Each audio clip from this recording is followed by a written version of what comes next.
నిన్న ఢిల్లీలో జరిగిన అత్యంత హేయమైన విద్యార్థుల మీద జరిగిన దాడి మీద పూర్తిగా ఖండిస్తా ఉన్నాను. ఇలాంటి హేయమైన చర్యలు, ఇంత దుర్మార్గమైన దుష్ట చర్యలు బ్రిటిష్ వాళ్ళు కూడా చేయలేదు. చిన్న చిన్న పిల్లలు వాళ్ళు ఏం అడుగుతా ఉన్నారు? వాళ్ళ ఎగ్జామ్స్ ని దొంగలించబడ్డాయి, వాళ్ళు రాసిన పేపర్లు లీక్ అవుతా ఉన్నాయి, వాళ్ళు కష్టపడి చదివిన,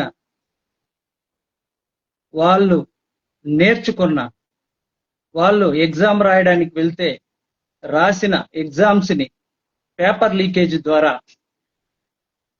వాళ్ళ కష్టాన్ని దోచుకుంటా ఉన్నారు, వాళ్ళ తెలివిని దోచుకుంటా ఉన్నారు, వాళ్ళ మేధస్సును దోచుకుంటా ఉన్నారు, వాళ్ళ కాలాన్ని దొంగిలిస్తా ఉన్నారు, వాళ్ళ మానసిక క్షోభకు గురి చేస్తా ఉన్నారు విద్యార్థులను. దీని మీద విద్యార్థులు గొంతెత్తి కొన్ని నెలలుగా భారతదేశపు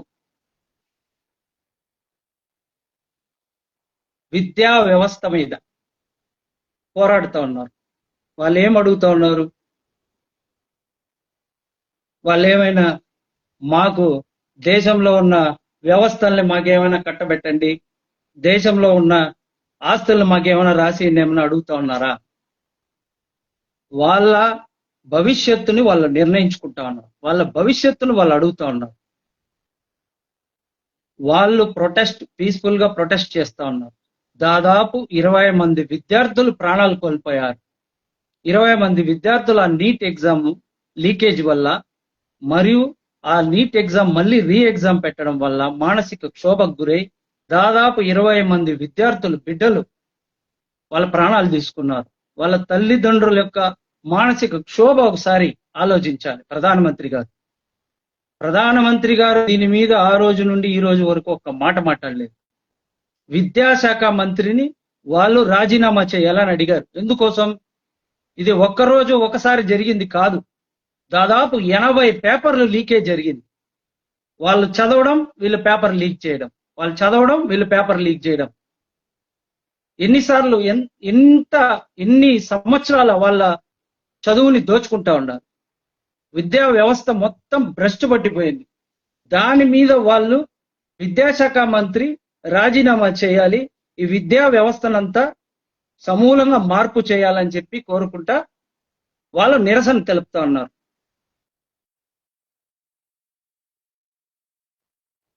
ఆ నిరసన తెలుపుతా ఉంటే శాంతియుతంగా వాళ్ళ మీద లాఠీ చార్జులు, బాష్పవాయు ప్రయోగాలు, ఏదో తీవ్రవాదుల మీద, నక్సలైట్ల మీద జరిపినట్టు, దేశద్రోహుల మీద జరిపినట్టు వాళ్ళ తలలు పగలగొట్టి విద్యార్థినులు, అసలు అమ్మాయిలు, చిన్న అమ్మాయిలు, 12 తరగతి చదివే వాళ్ళు, ఇంటర్మీడియట్ చదివే పిల్లోళ్ళు వాళ్ళు అక్కడ ఉంటే వాళ్ళ బట్టలు చింపేస్తా ఉన్నారు. వాళ్ళ బట్టలతో మీకేం పని? వాళ్ళ బట్టలు ఎందుకు చింపుతా ఉన్నారు? కొడతా ఉన్నారు, ఎట్లా పడితే అట్లా కొడతా ఉన్నారు, కిందేసి తొక్కేస్తా ఉన్నారు. ఇది ముందుగానే ఈ దాడి జరిగిన దానికి, లాఠీ చార్జీ జరిగినందుకు వాళ్ళు చేస్తా ఉన్న అరాచకాల గురించి కాదు, కానీ దీన్ని జరిగిన ఆ వ్యవస్థ ఏదైతే ఉందో అది చాలా చాలా పెద్ద తప్పు. ఎందుకంటే ముందుగానే ప్రీ ప్లాన్డ్ గా ఒక టిప్పర్ లారీలో రాళ్లు తెచ్చిపెట్టున్నారు. అక్కడ విద్యార్థులు కాదు, వేరే వాళ్ళు ఎవరో తెల్ల, ఒక టిప్పర్ లారీకి. అదే విధంగా ధ్వంసం అయిపోయిన కార్లు తెచ్చి పెడతా ఉన్నారు. పొద్దున్నే 4 గంటలకి, 9 గంటలకి ప్రొటెస్ట్ ఉంటే వాళ్ళ కార్లు వాళ్ళే ఎంచుకుంటా ఉన్నారు. అది కాకుండా ఇంకొకటి, ఆ దాడి చేసే, ఆ లాఠీ చార్జీలు చేసే పోలీసులకి ఒక్కరికి కూడా నేమ్ బ్యాచ్లు లేదు,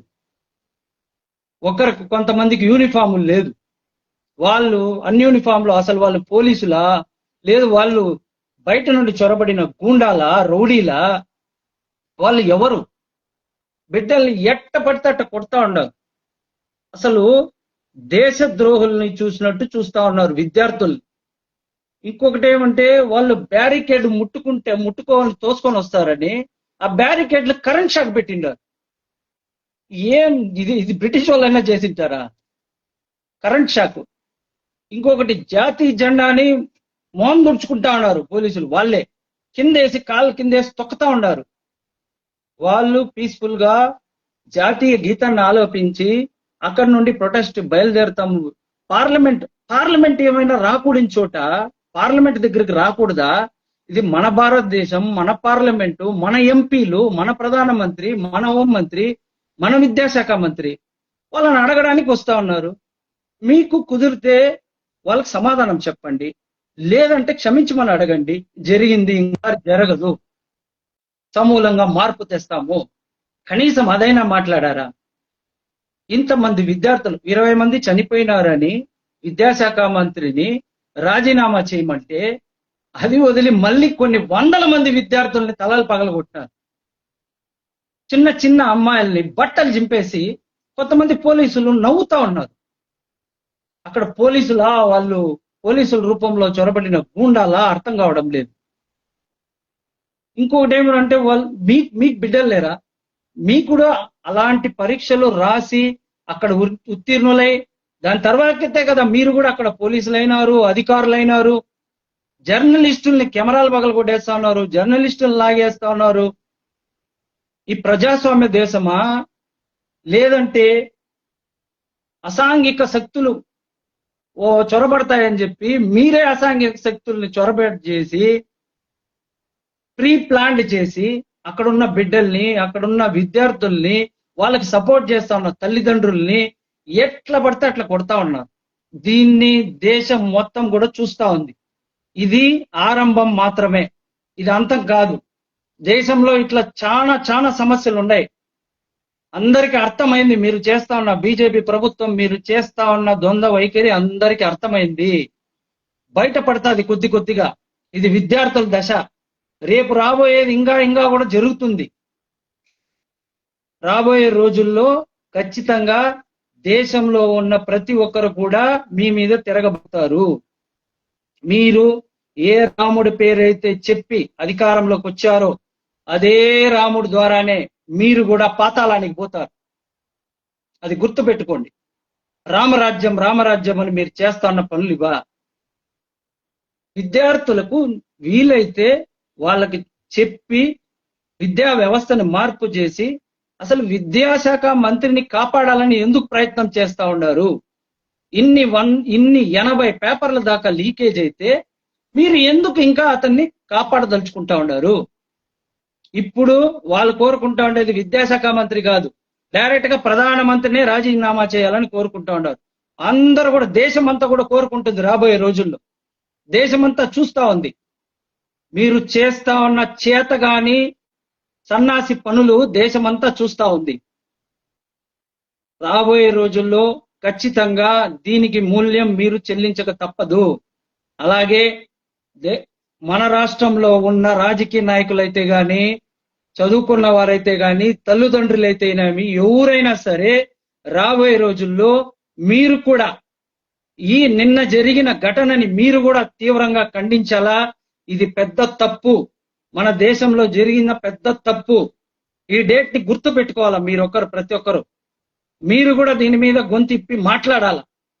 వీలైతే ఒక పోస్ట్ పెట్టండి, వీలైతే ఒక వీడియో చేయండి. ప్రతి ఒక్కరు దీన్ని ఖండించాల్సిన విషయం. రాజకీయ నాయకులకే కాదు, ఇది ప్రతి ఒక్క ఇంటికి, ప్రతి ఒక్క ఇంట్లో ఉన్న తల్లిదండ్రులకు కూడా ఇది బాధ్యత ఉంది. మీరే చూడండి, అక్కడ ఉన్న ఎంత మందిని, విద్యార్థుల్ని ఎట్లా విచక్షణ రహితంగా ఎలా కొడతా ఉన్నారో మీరే చూడండి. చిన్న చిన్న పిల్లలు, వాళ్ళు పీస్ఫుల్ గా ప్రొటెస్ట్ చేసుకుంటా ఉన్నారు. వాళ్ళ మధ్యలో వీళ్ళే చొరబడి వాళ్ళని రెచ్చగొట్టి వాళ్ళని కొట్టి, ఇంత దుర్మార్గమా? నిజంగానే రాబోయే రోజుల్లో బీజేపీ ప్రభుత్వానికి ఇది ఒక దిగజారిన రాజకీయానికి ఇది ఒక మచ్చ, మీకే మచ్చ. కాబట్టి నేను ఏ పార్టీ పరంగానో ఎవరినో ఎక్కడో విమర్శించాలని కాదు, కానీ నా మనస్తత్వం, నాకు అది చూసి, ఆ వీడియోలు చూసి నాకు కడుపు కాలుతా ఉంది. మన భారతదేశంలోనే ఉండామా లేదంటే ఇంకెక్కడైనా ఉన్నామా అన్న ఆలోచన వస్తా ఉంది, అనుమానం వస్తా ఉంది. దయచేసి మీరు కూడా ఈ వీడియో చూసే వాళ్ళు కానీ లేదు, మీరు కూడా విద్యార్థులు, ప్రతి ఒక్క ఇంట్లోనూ విద్యార్థులు ఉండారు. రాబోయే రోజుల్లో భవిష్యత్తు వాళ్ళదే. యువత భవిష్యత్తు మన చేతుల్లోనే ఉంది. మనం ఇప్పుడు కానీ మార్చుకోలేదంటే రాబోయే రోజుల్లో అందరూ కూడా మనమే రిగ్రెట్ ఫీల్ అవుతాం ఖచ్చితంగా. దయచేసి మీరు కూడా ఈ ఘటనని తీవ్రంగా ఖండించాలని, దీని మీద మీరు కూడా గొంతెత్తి మాట్లాడాలని అందరినీ కోరుకుంటా సెలవు తీసుకుంటాం.